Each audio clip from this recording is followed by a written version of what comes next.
the other story I want to tell you. This is in college, but this is really where I saw my career. Like, oh shit, this could really mess me up.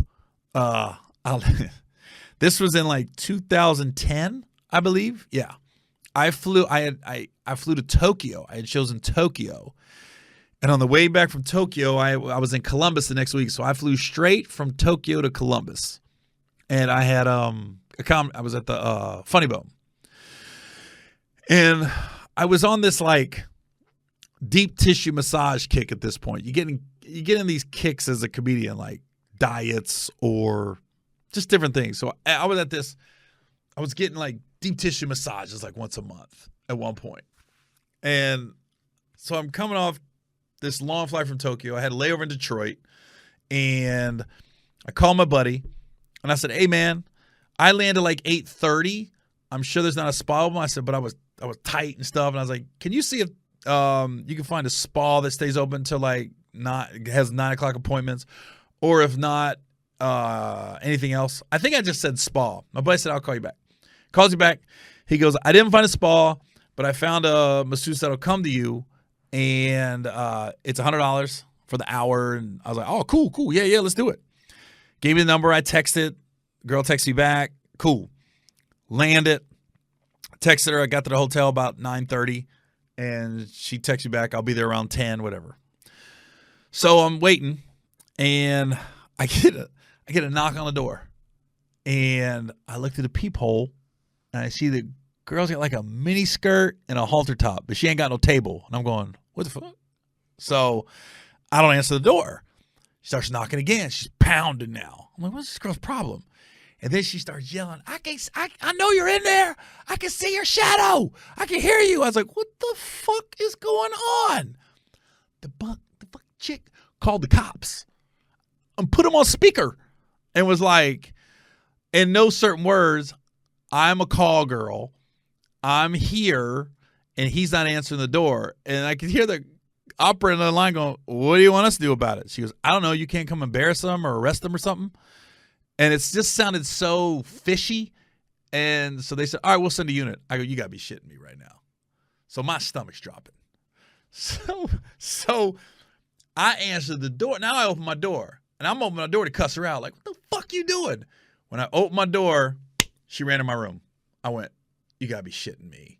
So she ran in the room. She sits down on the edge of my bed. And now I'm like, okay, I used to be a cop in the military. Don't close that door. That's all I kept telling myself. You are not alone with her ever. So I got my door open.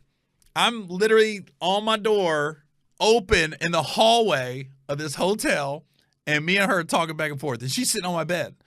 And she goes, "I just need my motherfucking money. I need my motherfucking money." And I'm going, what is wrong with you? And she was so ugly. Oh, God.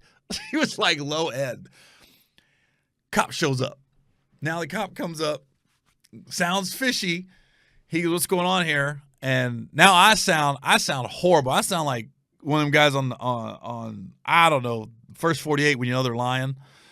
I'm going, "Man, I'm at the Funny Bone this weekend. I just landed. I wanted a massage. I didn't realize this was who I was calling. I was showing them my text message back and forth with her.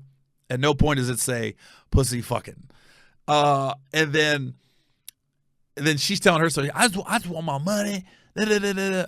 So the cop just went. Cop was being cool. Young guy by himself. He was like, "All right, this sucks." He goes, "Okay. 2 things can happen right now." He was like, he goes, "First of all, nobody's getting arrested here." He goes, "I can take a statement from both of you." And he looked at me, he goes, "Then it's on record." He goes, "Or," he was like, "What'd you say it was?" And she goes, $100. He goes, "Give it $100. I'm going to walk her to her car, and we're all going home tonight." And then he looked at her, he goes, "You good with that?" And she goes, "I just want my motherfucking money." I was like, what the fuck? So I give him the $100, right? I could see him walking her to her car from my window of the hotel. So that's it. Take off. It's over with. And that cop didn't have to do that. He could have really been like by the book. But I think it was a new guy. He just wanted it to go away. So initially, I'm pissed. I'm like, motherfucker, $100, and I was doing all right, but I wasn't making money like I am now. So I was like, that $100 went a little. I needed it back then more than I do now, basically. So I was just like, man, the fuck, and I'm all mad and stuff. And then reality kicked in. Then I started shaking uncontrollably. I was like, oh my God. Just the gravity of what this could have been hit me. It could have been I got busted with a hooker and I didn't pay her something. I don't know what the story could have been, but I mean, it could have got, I don't know, could have got ugly.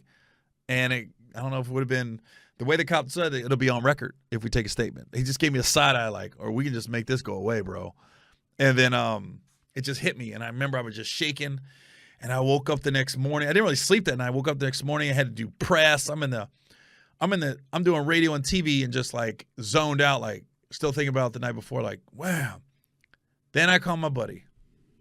I said, hey man, what the fuck what number did you give me last night? He goes, you said you wanted a masseuse. I was looking up massages. I go, where'd you look? He goes, Craigslist. I was like, motherfucker, those are masseuses. Those are hookers. He was like, I didn't know. I just Googled massages in Columbus and Craigslist popped up.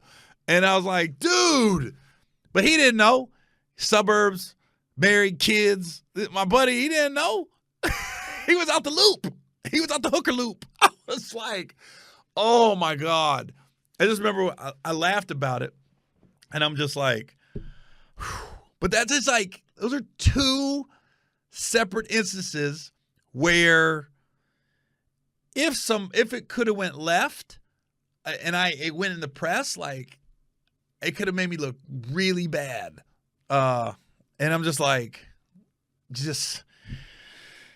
gotta be, but you keep in mind, I've been doing stand-up for 20 some years.